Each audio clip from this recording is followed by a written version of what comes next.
ரசிகர்கள்லாம் வந்து விஜய் ரசிகர்கள்லாம் தாவேக்கா தொண்டர்கள்லாம் கழுவி ஊற்றிருக்கிறாங்க. உங்களை நேசித்த உங்களுடைய மனைவி பிள்ளைகளையோ வந்து பார்த்தீங்கன்னா வந்து நீங்கள் அந்த விழாவுக்கு நீங்கள் அழைக்காமல் ஒரு நடிகை அழைத்ததன் மூலமாக எல்லாருமே வந்து அதிர்ச்சியில் தான் ஆயிட்டாங்க. ஓகே சார், எனக்கும் உள்ளபடியே எனக்கு இது அதிர்ச்சி தான். விஜய் நான் குடும்பத்தோடு சேராமல் இப்படி பண்ணிட்டாரு, இன்னும் இனிமேல் நான் வாக்களிக்க மாட்டேன்.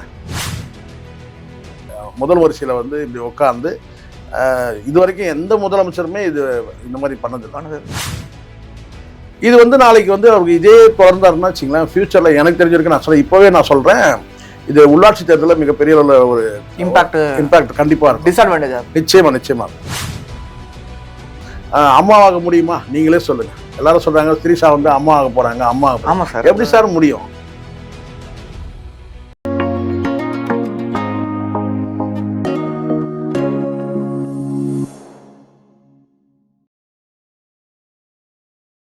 வணக்கம் ஜெம் டிவி நேயர்களே, நான் உங்கள் விஜே ஆரோன். இன்னைக்கு நம்ம கூட சிறப்பு விருந்தினரா யார் வந்திருக்கான்னு பாத்தீங்கன்னா ஷேக்வார் சார் தான் வந்திருக்காரு. சார் வணக்கம். வணக்கம் சார். நான் நல்லா சாஞ்சி உட்காந்துக்கிட்டு இருக்கேன். நீங்க நிறைய விஷயம் இன்னைக்கு நீங்க பேச வேண்டியதா இருக்கும். அது மட்டும் இல்லாம மறந்துடக்கூடாதுன்றதுக்காக ஆரஞ்சு கலர் ட்ரெஸ் போட்டு வந்திருக்கேன். சுதந்திர தினம் வாழ்த்துக்கள் அன்னைக்கு, அதான் ஆகஸ்ட் 15 அன்னைக்கு வந்து ஒரு சிறப்பான ஒரு சம்பவம் நடந்திருக்கு சார். அதாவது வந்து எல்லாமே முடிஞ்சிருச்சு அப்படின்னு நினைச்சு பார்த்தா இதுக்கு எண்டே இல்லடா அப்படின்ற மாதிரி வந்து திருப்பியும் அவர்கள் வந்திருக்காங்க, என்ட்ரி கொடுத்துருக்காங்க. யாருன்னா வந்து மாண்புமிகு உயர்திரு, அவங்க மரியாதை இல்லாம சொன்னா கோச்சிப்பாங்க சார், த்ரிஷா அவர்கள் தான் வரிசையிலே வந்து உட்காந்துட்டு இருந்தாங்க அன்னைக்கு சென்ட் ஜார்ஜ் கோட்டையில, அந்த இண்டிபெண்டன்ஸ் டே அன்னைக்கு. இது எப்படி சார் நீங்க பாக்குறீங்க? நீங்க தான் சிறப்பான சம்பவம் சொல்லிட்டீங்க முதல்ல. இது சிறப்பான சம்பவமா? ரசிகர்கள்லாம் வந்து விஜய் ரசிகர்கள்லாம் தாவேக்கா தொண்டர்கள்லாம் கழுவி ஊற்றிருக்கிறாங்க. இப்போ நீங்க சிறப்பான சம்பவம்னா உங்களுக்கு சேர்த்து தான் ஊற்றுவாங்க. சிறப்பான சம்பவம்னா வந்து எப்படி சொல்றேன்னா சார், யார் எதிர்பார்க்காத ஒரு விஷயம். ரைட்டு, எதிர்பாராத விஷயம்னா அது எப்படி சிறப்பான சம்பவமா இருக்கும்? ரொம்ப அதாவது கேட்டால் இதெல்லாம் கொண்டாடக்கூடிய விஷயமே கிடையாது. முதல்ல அடிப்படையில் இங்கே மற்றவருடைய உணர்வை புரிந்து கொண்டால் மட்டும்தான் இங்கே நம்ம மனிதர்களாக இருக்க முடியும். நீங்கள் என்ன வேணால் இருந்துட்டு போங்க, நீங்கள் ஒரு தலைவராக இருந்துட்டு போங்க, தொண்டனாக இருந்துட்டு போங்க, பெரிய ஆளுமையாக இருந்துட்டு போங்க, பெரிய டான்ஸர், நடிகர், அது இன்னும் எக்ஸட்ரா எல்லாத்தையும் நீங்கள் போட்டுங்க, இதெல்லாம் இருக்கும். அடிப்படையில் நீங்கள் ஒரு அருகில் உள்ள அந்த ஆன்மாக்களை வந்து புரிஞ்சிட்டா மட்டும்தான் நீங்கள் வந்து மனுஷனாகவே இருக்க முடியும். ஆமாம் சார், சரிங்களா? அந்த ஆன்மாக்களை புரிஞ்சு அவங்களுக்கு வந்து தேவையானதெல்லாம் நீங்கள் வந்து செய்தீங்கன்னா அப்போ நீங்கள் கடவுளே ஆகிடுவீங்க, அது வேறு விஷயம். ஆனால் இங்கே வந்து பார்த்தீங்கன்னா எவ்வளோ பெரிய ஆளுமையாக இருந்து என்ன பயன்? உங்களை நேசித்த உங்களுடைய மனைவி பிள்ளைகளையோ வந்து பார்த்தீங்கன்னா வந்து நீங்கள் அந்த விழாவுக்கு நீங்கள் அழைக்காமல் ஒரு நடிகை அழைத்ததன் மூலமாக மக்கள் வந்து என்ன நினைக்கிறாங்க, தாவேக்கா தொண்டர்கள் என்ன நினைக்கிறாங்க, விஜய் ரசிகர்கள் என்ன நினைக்கிறாங்க? இந்த இடத்துல வந்து சில பேர் மிகைப்படுத்தி பேசுகிற மாதிரி நான் பேச விரும்பல. விஜய் அவர்களை வந்து யாரும் வந்து வன்மையாக கண்டிக்கலை, எதிர்த்து பேசலை. ஆனால் வருத்தங்களை பதிவு பண்ணுறாங்க. விஜய் அண்ணா இப்படி செஞ்சிடக்கூடாது, நாங்கள் விஜய் அண்ணா கிட்ட இதை எதிர்பார்க்கவே இல்லை, விஜய் அண்ணா குடும்பத்தோடு சேராமல் இப்படி பண்ணிட்டாரு, இன்னும் இனிமேல் நான் வாக்களிக்க மாட்டேன், நான் ஏன் வாக்களிச்சேன்னு நான் நினைக்கிறேன், இப்படி தான் இருக்க தவிர விஜய் யாரும் கடுமையாக வந்து எதிர்க்கலை, கண்டிக்கலை. ஒரு ஏமாற்றம் மாதிரி ஆயிடுச்சு. ஒரு வருத்தத்தை பதிவு பண்ணுறாங்க. தங்களுடைய வந்து பார்த்தீங்கன்னா வருத்தங்களை தான் அங்கே பதிவு பண்ணுறாங்க எல்லாருமே. கூடவே வந்து திரிஷாவை என்ன சொல்கிறாங்கன்றதை பார்க்கணும். உச்சபட்சமாக ஒருத்தர் வந்து தீக்குச்சி மூலமாக திரிஷா படத்தை வந்து கொளுத்துற மாதிரி, அது வந்து பார்த்தீங்கன்னா அது உச்சபட்சமான ஒரு காட்சி. அது நான் உள்ளத்தை வந்து தொட்ட காட்சி. அது ஒரு படம் எரிஞ்சு அதுலேருந்து அவங்களுடைய மனைவியோடு அவர் இருக்கிற மாதிரி ஒரு காட்சி. அது எக்ஸ்ட்ராடினரி சீன். அது உள்ளபடியே வந்து பெரிய வரவேற்பு பெற்ற ஒரு காட்சி. அது அவருக்கு மனசில், எல்லார் மனசில் என்ன தோணுதோ அதுதான் சொல்லியிருக்காங்க. அப்போ இந்த இடத்துல இதுலேருந்தே தெரிஞ்சுக்கலாம், நீங்கள் விஜய் அவர்களை வந்து யாரும் எதிர்க்கலை, விஜய் அவர்களை யாரும் கண்டிக்கலை.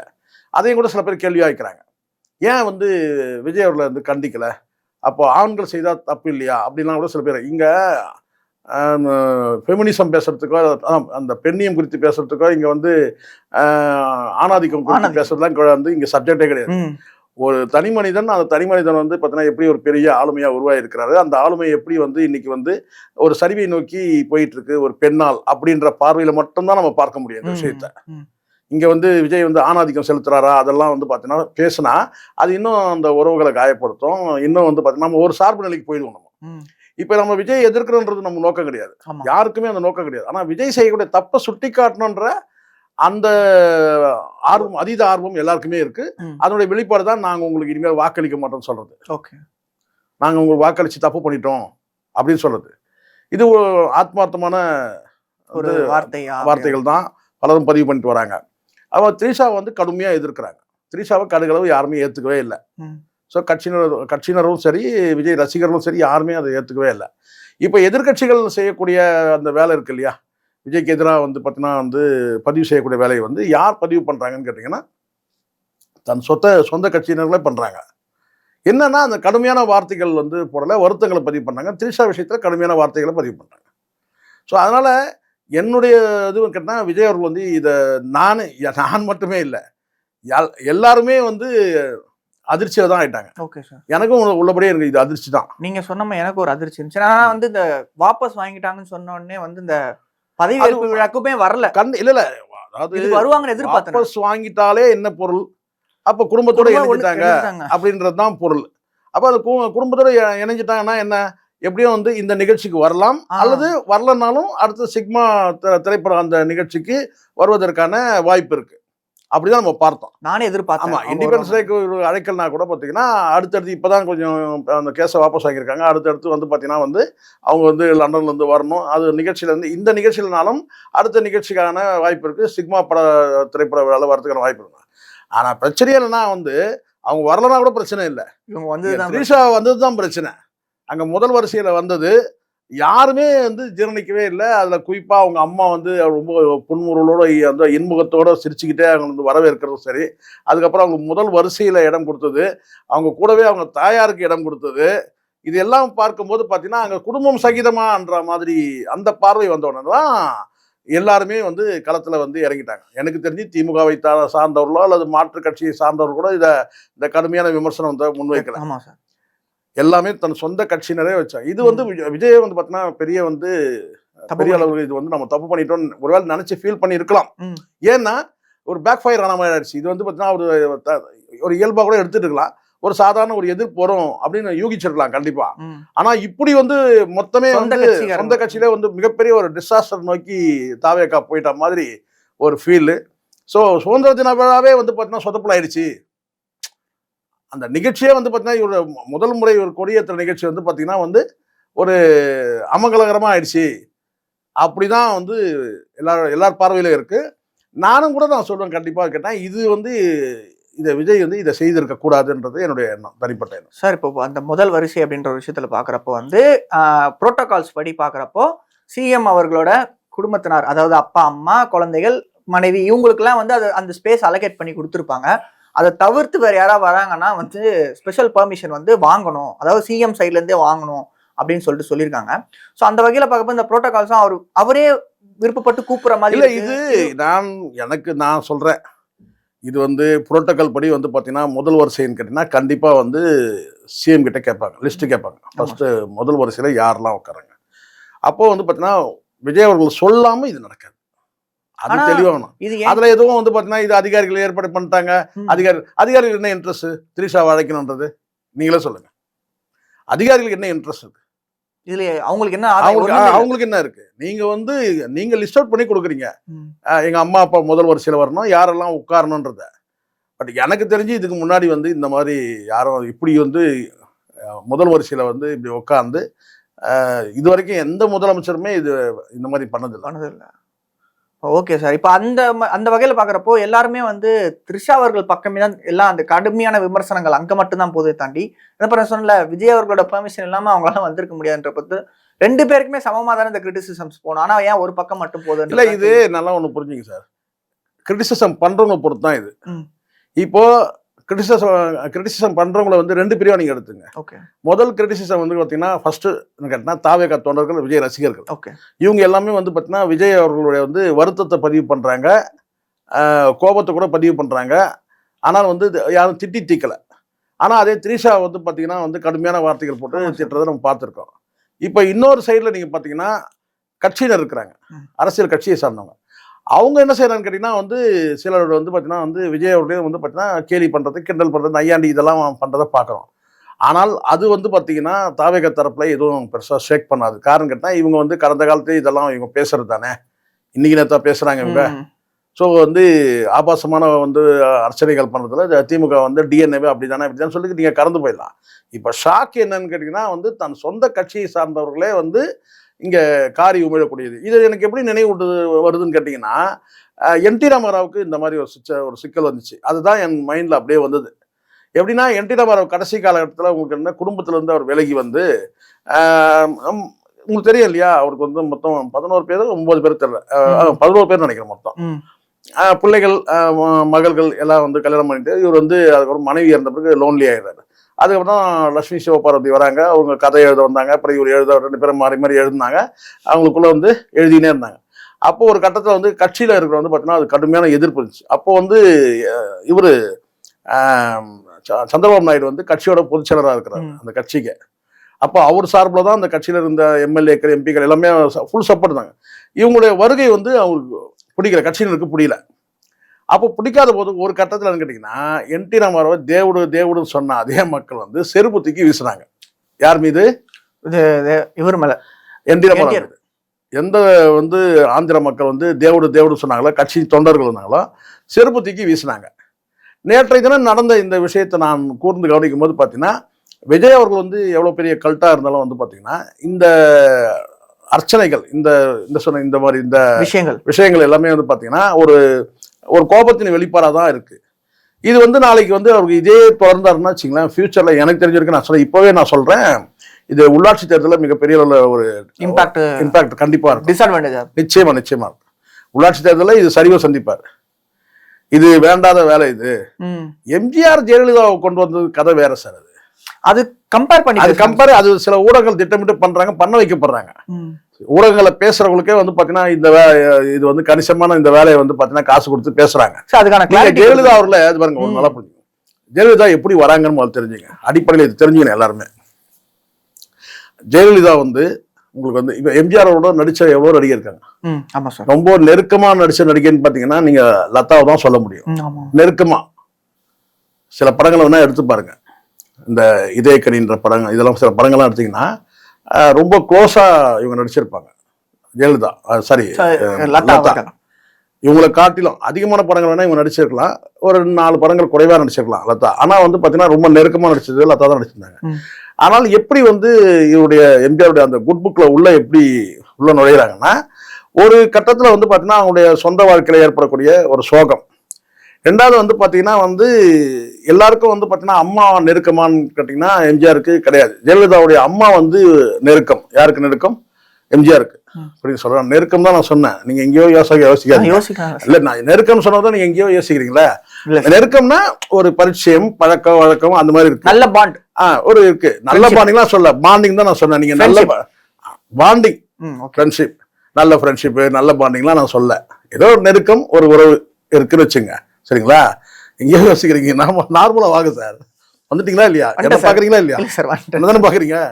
அப்படி இருக்கும்போது அப்போ அதன் மூலமா வந்து அவங்களுடைய மகளுக்கு வந்து பாத்தீங்கன்னா வந்து வாழ்க்கையில வந்து அவங்க அம்மா எல்லாம் போயிடுறாங்க. அவங்க ஒரே துணை அம்மா தான்.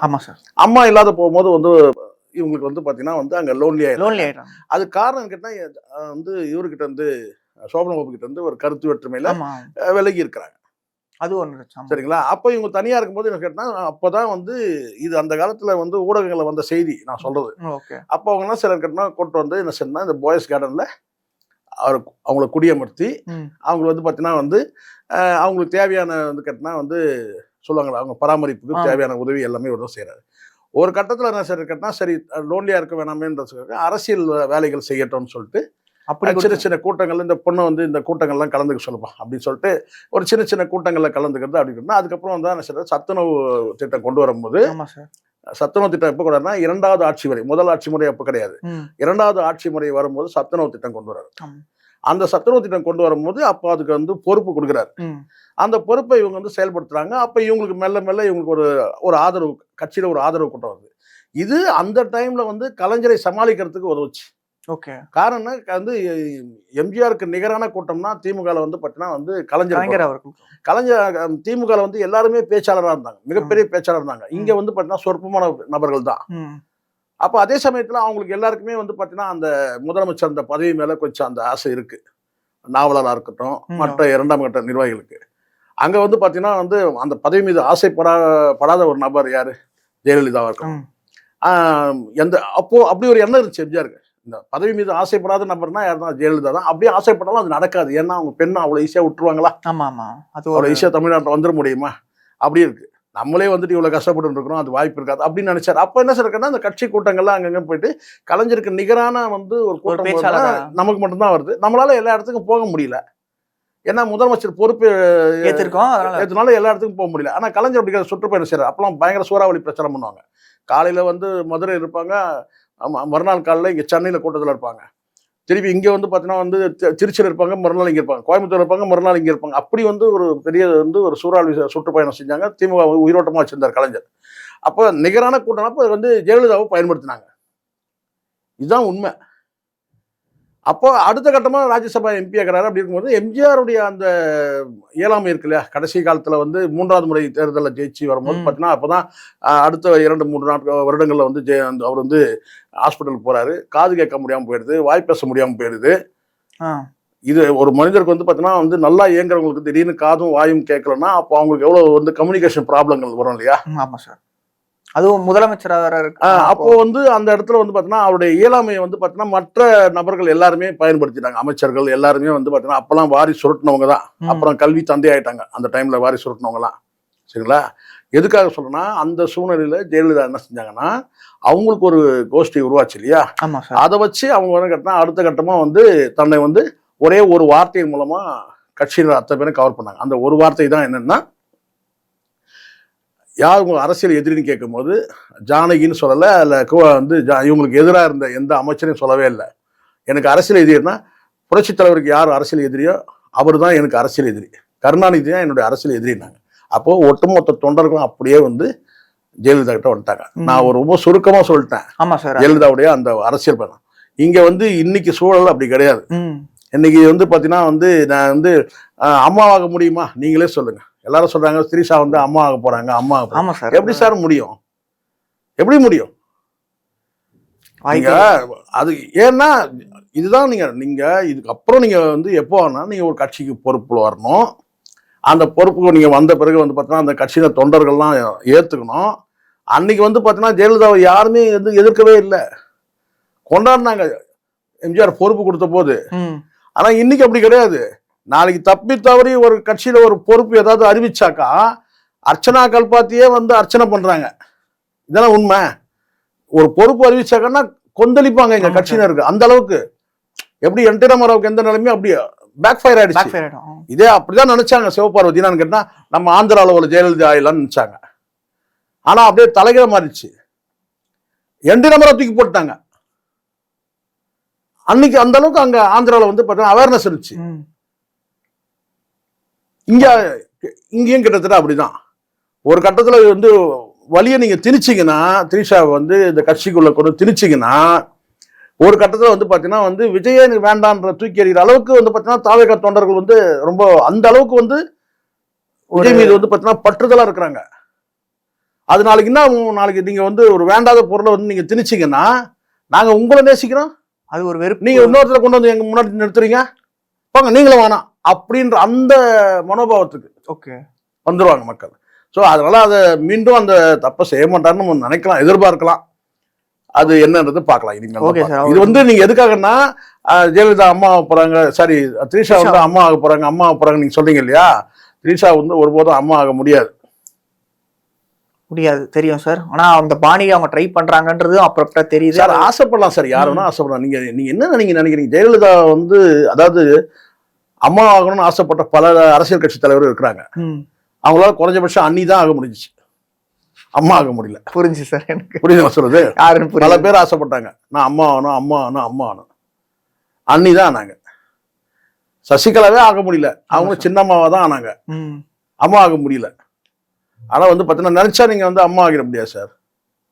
நோ ஒன் கேன் ரீப்ளேஸ் அம்மா அப்படின்ற மாதிரி இருக்கு. கண்டிப்பா சார். அப்ப அடுத்தபடியா போனோம்னா வந்து நைனா நாகேந்திரன் பிஜேபி தலைவர் அவர் வந்து ஒரு பொது இடத்துல வந்து மீட்டிங்ல வந்து ஒரு வார்த்தை பேசியிருக்காரு. பேசிட்டு இருந்தப்போ வந்து த்ரிஷா அவர்களையும் விஜய் அவர்களையும் மறைமுகமா பேசின மாதிரி அப்படின்னு வந்து ஊடகங்கள் திணிச்சிருச்சு. இல்ல த்ரிஷா அவர்களை எங்க பேசுனாங்க முன்னாடி சொல்றீங்களா இப்போ சொல்றீங்களா?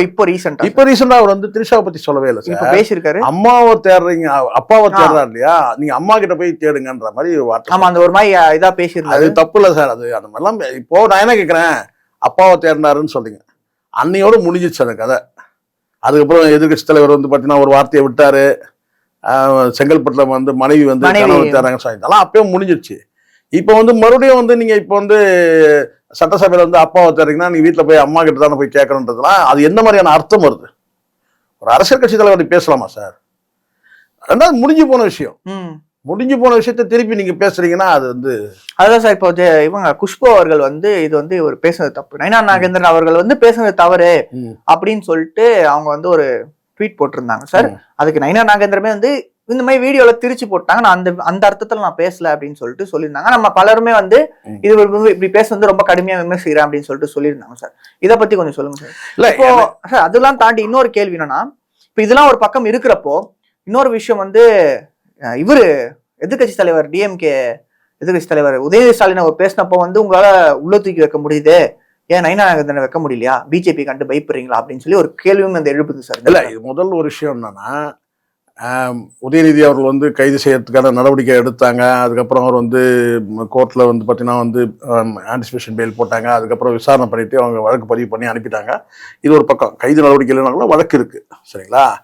ஆனால் இந்த இடத்துல வந்து பார்த்தீங்கன்னா வந்து உள்ளபடியாக குஷ்பு கண்டனம் தெரிவிக்கிறத விடுங்க. குஷ்பு வந்து பார்த்தீங்கன்னா வந்து நேரத்துக்கு ஏற்ற மாதிரி பேசுவாங்க. குஷ்பு வந்து ஒரு பொருட்டை நம்ம இதை எடுத்துக்க வேண்டியதில்லை, சரிங்களா? அரசியல் வந்து நாசமானதுக்கு காரணம் பல பேர் வந்து இந்த நடிகைகள் வந்து தகுதியான அந்த பதவியில் வந்து பார்த்தீங்கன்னா நியமனம் இருந்துச்சுன்னா அதுக்கு எல்லாமே கரெக்டாக இருக்கும். இங்கே வந்து பார்த்தீங்கன்னா பலர் தகுதி இருக்கோ இல்லையோ வெறும் நடிகை என்ற அந்த அடிப்படையில் மட்டுமே வச்சுட்டு பதவி கொடுக்கறதுடைய விளைவுகள் தான் இங்கே அரசியல் நாசமானதுக்கு ஒரு காரணம்னு வச்சுங்களேன். நான் குஷ்பு சொல்ல பொதுவாக சொல்கிறேன். ஒரு நடிகை வந்து பார்த்தீங்கன்னா வெறும் நடிகைன்ற அந்த தகுதி மட்டுமே வச்சுட்டு நீங்கள் பதவி கொடுக்கறதுல வந்து பார்த்தீங்கன்னா வந்து அது சரியான நடவடிக்கை இல்லை. ஆனால் அதுக்கான தகுதி இருந்ததுன்னா நீங்கள் பதவி பொறுப்பு தாராளமாக தரலாம். நீங்கள் குஷ்புக்கெல்லாம் கடந்த காலத்தில் உங்களுக்கு தெரியும்னு நினைக்கிறேன், தேசிய மகளிர் ஆணையத்துக்கு உறுப்பினரெல்லாம் இருந்தாங்க. அப்போ விளங்குமான்னு பார்த்துங்க.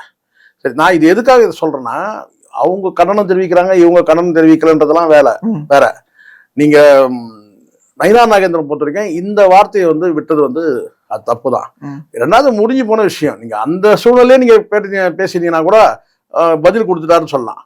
அவர் அரசியல் ரீதியா வந்து அப்பாவை காணும்ன்றது வந்து பேசுனதுன்றதுன்னா ஸ்டாலின் தான் பேசினாரு, சட்டசபைக்கு உள்ள பேசினாரு. அதுக்கு பதிலடியை வந்து பார்த்தீங்கன்னா அவர் வந்து குடும்பத்தை எடுத்து வச்சு பதில் கொடுத்தாரு. அதுவே சரியில்லைன்னு பேசும்போது அதுக்கப்புறம் உங்களுக்கு சம்மந்தமே இல்லாத நீங்க இதை உள்ள வந்து பார்த்தீங்கன்னா சட்டசபையில வந்து அப்பாவை தேர்றாரு கேட்டா அவங்க அம்மா கிட்ட தான் கேட்கணும் சொல்றதுன்னா அது என்ன மீன் பண்றாரு? அதுதான் எனக்கும் தெரியல சார். அது தப்பு இல்லையா? ஒரு என்ன நீங்க முதலமைச்சர் விட்டுருங்க சார், நீங்க தனிநபரா கூட இருக்கட்டும் சார், நீங்க வந்து அவரோட முடிங்க கதையை. ஓகே, அதுக்கப்புறம் நீங்க வந்து அம்மா கிட்ட போறீங்க, அப்பா கிட்ட போறீங்க. வந்து இது வந்து உங்களுக்கும் நடக்கிறது என்ன?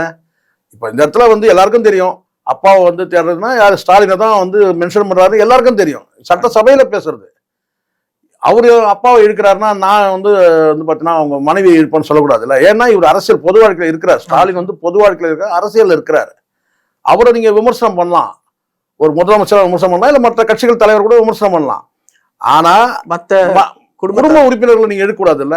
இப்ப உதயநிதி என்ன செஞ்சாரு, அவங்க மனைவி வந்து செங்கல்பட்டு கோர்ட்ல தேடுறாங்கன்னு சொல்லி சொன்னாரு. இப்ப இவர் என்ன சொல்றாருன்னா அம்மா கிட்ட போய் கேளுங்கன்றோம். இதெல்லாம் அதீதமா இல்லையா? நியாயமா இது? அவங்களுக்கும் இந்த அரசியல் என்ன சார், அவங்களுக்கு விஜய் போனா முதலமைச்சர் இந்த இண்டிபெண்டன்ஸ் டேக்கு வந்தாங்க, அதுக்கப்புறம் ஏதாவது ஒரு ஃபங்க்ஷன்னா வரப்போறாங்க, அவ்வளவுதானே. அரசியல் தலையீடு, அரசியல பிரச்சாரம் பண்ணாங்களா, இல்ல வந்து பொதுக்கூட்டங்களை கலந்துக்கிட்டாங்களா, எதுலையுமே மக்கள் கிட்ட ஓட்டு போடுங்கன்னு சொல்லி கேட்டாங்களா? சொல்லுங்க. எதுவுமே கேட்டது. அப்படி இருக்கும்போது இது வந்து பார்த்தீங்கன்னா நைனா நாகேந்திரன் இது அதீதமானது. அவர் ஒவ்வொருத்தரும் பேசிட்டு அதுக்கப்புறம் மன்னிப்பு கேட்டுப்பார் சார். முன்னாடியே ஒரு ஆமா இது முன்னாடி கேட்டிருக்காரு. ஒண்ணு நிக்கணும், ஆமா நான் சொன்னதுல தப்பு இல்லைன்னு நின்னீங்கன்னா பரவாயில்ல. அப்புறம் தொபுகரின்னு கீழே காலில் விழுந்துட வேண்டியது. ஸோ ஆனால் ஒரு விஷயம் உண்மை, இந்த இடத்துல ஒரு கேள்வி கேட்கணும் தான் கண்டிப்பா.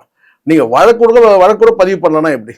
ஆமா, இது மாதிரி தப்பா பேசும்போது நீங்க கைது பண்ணலாம் முடியாதுன்னு வச்சுங்க, கைது பண்ண மாட்டீங்க அப்படின்னாலும் அவர் நான் மாற்றி சொல்லுவாரு, நான் இப்படி பேசல அப்படி பேசல, அவர் சொன்னதான் நான் சொன்னேன் அப்படிதான் சொல்லுவாரு. ஆனா வழக்கு பதிவு பண்ணல. அப்போ நீங்க டிஎம்கே வழக்கு பதிவு போட்டீங்க, பிஜேபினா வந்து பம்முவீங்கன்னா என்ன பொருள்? அப்போ அது அப்படிதான் சார் தெரியுது. அப்படி ஆமா, அப்படிதானே எடுத்துப்பாங்க. ஆமா கண்டிப்பா. நீங்க வழக்கு நீங்க கைது பண்ணணும் சார், வழக்காவது பதிவு பண்ணல. வழக்கு பதிவு பண்றதே யோசனை பண்ணிட்டு இருக்கீங்க. அதுவும் ஏன் பண்ணலன்றது தெரியல. அதுதான் அது காரணம் என்ன? பிஜேபி இவங்க குடும்பம் அங்க இருக்குல்ல, எப்படி பிஜேபி வந்து எதிர்த்து பண்ண முடியும்? அப்போ ஜெயிச்சாலும் பரவாயில்ல, பிஜேபியோட இன்னொரு டீம் மாதிரி உங்களை கன்சிடர் பண்ணிக்கலாமா? அப்படி இல்ல, பி டீம்ன்றது வந்து சார் இப்போ ஒரு விஷயம் சார், எப்படி இருந்தாலும் நீங்க வந்து மத்தியில் இருக்கிற வந்து ஆளுங்கட்சி வந்து தயவு இல்லாம இங்க ஆட்சி நடத்துறது சாதாரணம் கிடையாது. நீங்க ஒரு வேர்ல்டு பேங்க்ல கடன் வாங்கினா கூட வயா வந்து சென்ட்ரல் கவர்மெண்ட் தான். அங்க அப்ரூவல் நடந்தாதான் உங்களுக்கு வந்து பார்த்தீங்கன்னா வேர்ல்டு பேங்க்ல கூட உங்களுக்கு கடன் கொடுப்பாங்க. தன்னிச்சையா நீங்க செயல்பட முடியாதுங்க. எல்லாமே மத்திய அரசோட ஒரு கட்டுப்பாடு தான். அப்ப எப்படி அவங்கள வந்து பகச்சிக்க முடியும்? ஸோ பிஜேபியோட மாநில தலைவரையே நீங்க கைது பண்ணுவீங்களா? முடியும். ஆனா ரொம்ப டிஃபென்சிவா இருக்கிற மாதிரி புரியுதுங்களா? இது அம்மா ஆட்சியா? இது அம்மா ஆட்சினா வந்து சங்கராச்சாரிய ஆமா சார் எல்லாம் பண்ணாங்க. ஸோ அதனால ஏன் சென்ட்ரல் ஒரு பீரியட்ல வந்து பாத்தீங்கன்னா மோடியா லேடியாலாம் அப்படிதான் கேட்டாங்க. வந்து மத்திய அமைச்சராக கூட வந்து கைது பண்றதுக்கான வந்து வாய்ப்பு இருக்கான்னு சொல்லி இங்க சட்ட நிபுணர்கள் கிட்ட தான் வந்து பாத்தீங்கன்னா ஆலோசனை நடத்தினாங்க ஒரு காலத்துல. சரிங்களா? அதனால வந்து திமுக தரப்புல இருக்கிற மத்திய அமைச்சர்ல கைது பண்ண முடியுமா அப்படின்ற மாதிரி டிஸ்கஷன்லாம் ஓடிச்சு. ஸோ ஜெயலலிதா மாதிரியான வந்து சொல்லிக்கலாம், நான் வந்து அம்மா மாதிரி 5 அம்மாவுக்கு சமம் நான் அப்படிலாம் சொல்லலாம். புரியுங்க சொல்றது? நீங்க அம்மாவா செயல்படுறீங்களோ இல்லையோ பார்த்தீங்களா, வேற யாரையும் அம்மான்னு சொல்லாத அளவுக்கு நடந்துக்கிட்டா போதும். அப்படிதான் இருக்கு. ஏன்னா இப்ப தாவேகா தொண்டர்கள் வந்து கழுவி ஊத்துறத பார்த்தா அப்படிதானே இருக்கு. நீங்க அம்மாவா வந்து நீங்க செயல்பட்டா கூட பரவாயில்ல, நான் அம்மாவா செயல்படுறேன், ஜெயலலிதாவா நான் செயல்படுறேன்னு வேற யாரையும் அம்மான்னு சொல்லாத அளவுக்கு நடந்துட்டீங்கன்னா போதும். ஓகே சார், நிறைய விஷயங்கள் வந்து நமக்காக நிறைய விஷயம் பகிர்ந்துக்கிட்டீங்க. தொடர்ந்து இதே மாதிரி நான் இன்னொரு இன்டர்வியூல சந்திக்கலாம் சார். நன்றி, வணக்கம். நன்றி.